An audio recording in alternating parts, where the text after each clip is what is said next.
Hey everyone, thank you for stopping through Living to Do's movie review of Love Brooklyn. Love Brooklyn is a modern day adult relationship movie. It stars Andre Holland, Nicole Beharie, and DeWanda Wise. This movie is about a man who is an author currently writing a book about the city of Brooklyn, New York, and how it's devolving in his mind.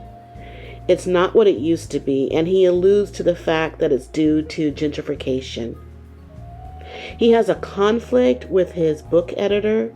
She feels that the book is taking too long to complete, and it's not moving in the direction that she wants it to. She wants it to be an addendum to the author's previous book about Brooklyn. That's where he loved all things Brooklyn. Roger is the name of the author, and I don't know how long it took for us to understand who was who in this movie. It was several scenes before we even knew someone's name. Well, Roger, he's in a situationship with two beautiful women.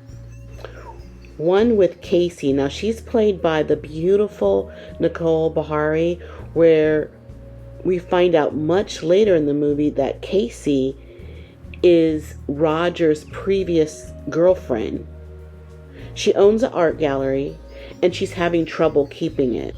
There are buyers around willing to purchase her space for gentrification, and she's opposed to it.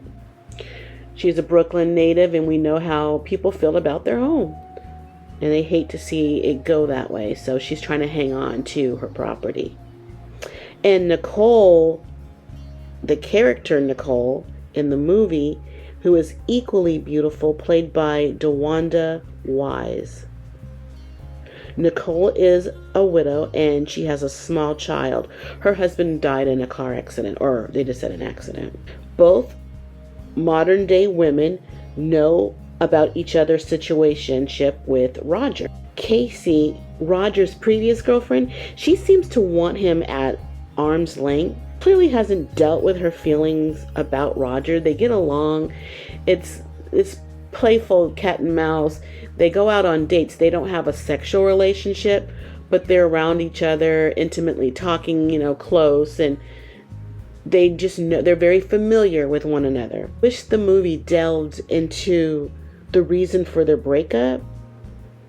We just have to read in between the lines. Casey is mentally tormented on her feelings for Roger and keeping her business open. On the other hand, Nicole, she's more evolved. She's setting up her situationship on her terms. She just wants a booty call, no relationship. She knows what it is and what it ain't. Roger and Casey, his previous girlfriend, they go out as friends and they get drunk. Casey says some things that were not nice to Roger, and it hurts his feelings, but he still stays around. He doesn't leave. Finally, Casey leaves in a taxi, and we see her in the cab.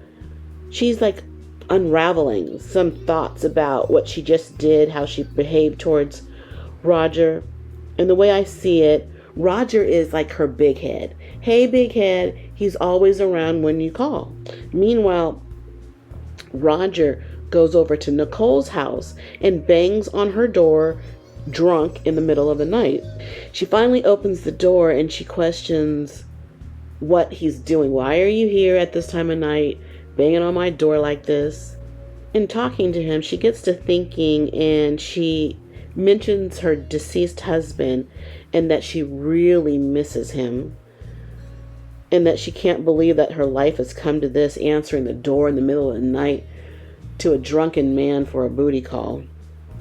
I mean, you had this happy, stable, loving relationship. It's so demoralizing to see your life like that, to read your life like that.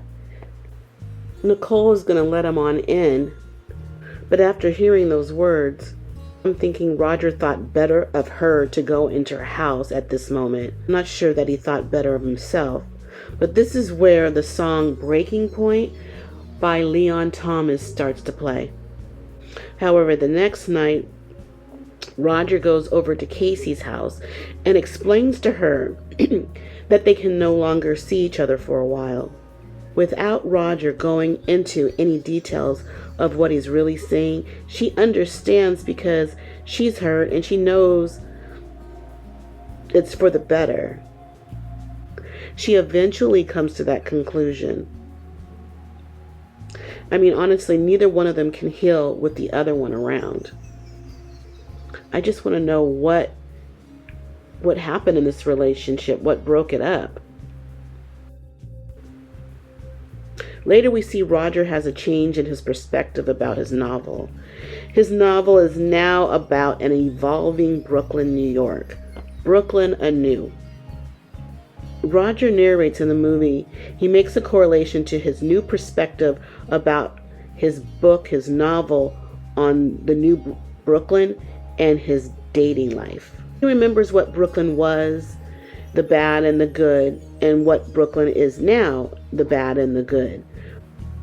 And he sees that just as Brooklyn is, his relationships are evolving, or his take on relationships is evolving.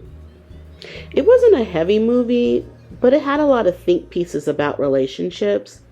The movie was about an hour and a half long, but it moves real slow. I kind of enjoyed it. It's a nice movie, maybe a date night movie, a Sunday night movie. I liked it okay. Thanks for staying with me to the end. Please like the video, subscribe to the channel. I would really appreciate it, and I thank you in advance. But I gotta go, because I got living to do. Bye.